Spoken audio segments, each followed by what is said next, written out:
For about as long as video games have been around, people have been worried about the negative effects that video games could have on people, particularly the delicate, easily manipulated child types. So because of that, psychologists have long been studying video games and what they do to us, and particularly whether or not they make us more aggressive. I should say that I was ahead of my time. Back in 9th grade, my science fair project was about video games.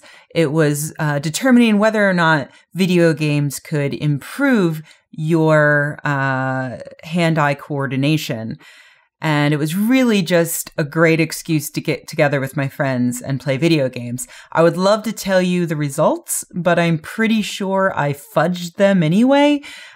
Which again, way ahead of my time. At the time, I had no idea how many scientists fudged their results in order to make them fit what they want the results to look like.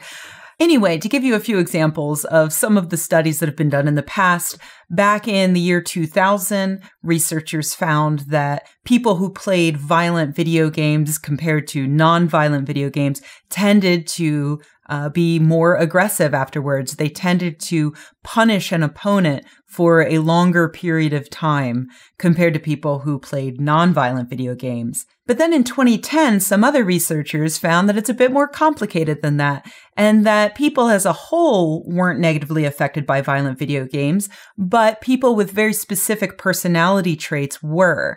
For instance, people who were already neurotic or who didn't get along well with others, had little concern for others, broke the rules often or acted without thinking.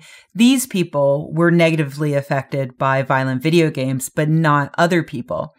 And also, we can see that over the years, as video games have increased in popularity, kids tend to be getting less violent and showing fewer behavioral problems. In other words, when we ask the question, do video games make us more violent? The answer is, it's complicated. And it's about to get a little bit more complicated. Researchers at the University of Oxford and the University of Rochester just completed a really interesting study in which they had subjects play either a violent game or a non-violent game. And they found that there was no real difference between those two groups in people feeling aggressive afterwards or in behaving aggressively afterwards. So whether or not the game was violent didn't seem to matter. What did matter was how shitty the game was. The researchers tweaked the games so that some subjects were playing games that were incredibly difficult or that they weren't allowed to practice first. Or sometimes the games they were playing had completely counterintuitive controls. And the people in those groups actually did come away feeling more aggressive and behaving more aggressively compared to people who were playing good games.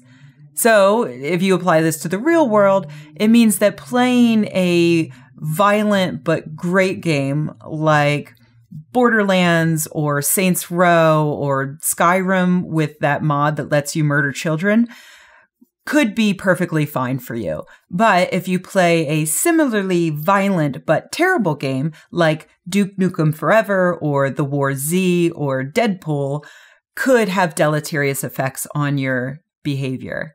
So again, it is just one study, but I think that at this point, we can all agree that society would be much better off if we just play awesome games, even awesomely violent games.